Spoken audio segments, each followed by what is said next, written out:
सभी को नमस्कार, जय भीम। हमारा जो चुनाव लड़ने का जो उद्देश्य है, मकसद है, राष्ट्रीय पार्टी के हम कार्यकर्ता हैं। बहन कुमारी मायावती जी ने हम पर आस्था आशीर्वाद दिया है और हमारा चुनाव लड़ने का मुख्य कारण हमारे कुछ बिंदु हैं, जो कि मैं दमुआ ढुंगा का निवासी हूँ।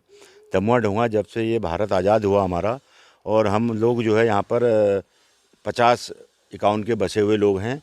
और पूरा जो पूरा दमुआ ढुंगा जिसमें 3 वार्ड बन गए, अब इन 3 वार्डों में जो है मालिकाना हक जो भी सरकारें यहाँ पर बनी, जब हम उत्तर प्रदेश में थे तो तब बहन जी को हमने इसके बारे में, बहन जी मुख्यमंत्री थी उस समय भी हमने ये बात रखी थी। लेकिन कुछ उसके बाद सरकार जो है वहाँ गड़बड़ हो गई। उसके बाद जो है हम जो है यहाँ पर फिर पुनः यहाँ की सरकार से हमने इस विषय में हल्द्वानी में 2004 से 5 तक धरना भी दिया, 550 दिन का धरना दिया, जो कि उस धरने का नेतृत्व तो स्वयं मैं खुद शिव गणेश कर रहा था। हमारे गांव के लोगों ने धरना दिया, 550 दिन धरना दिया और एक इतिहास बना। इस ज़मीन को हमारा मालिकाना हक के लिए हमने जो है धरना प्रदर्शन और एसडीएम कोर्ट के आगे धरना दिया था।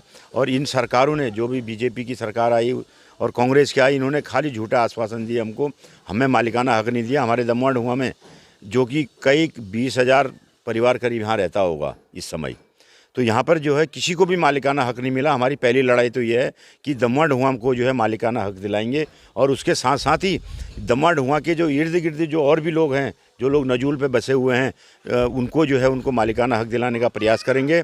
और उसके साथ साथ ही जो सरकार जो है पहले जो है इनको अतिक्रमण करने देती है, उसके बाद 30-40 साल बाद स्वतः उसको तोड़ने चले जाती है।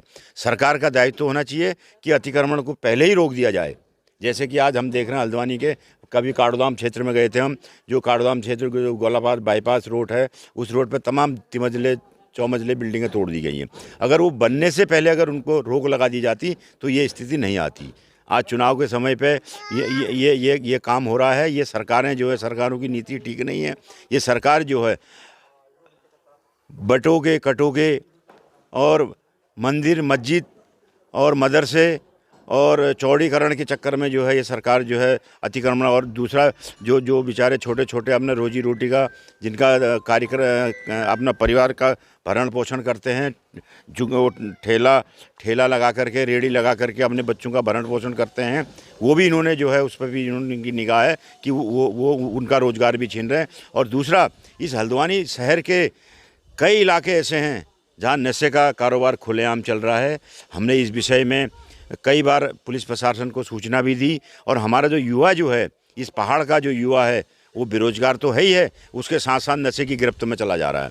तो ये सरकार जो है, यहाँ का प्रशासन और यहाँ की सरकार अपने आय को बढ़ाने के लिए उन ये छोटे छोटे जो लोग गली कूचों में शराब और शराब की तस्करी कर रहे हैं, गांजे की तस्करी कर रहे हैं, अफीम चरस वगैरह, ये हमारे जो छोटे युवा साथी हैं, ये जो है ये बेकार होए जा रहे हैं।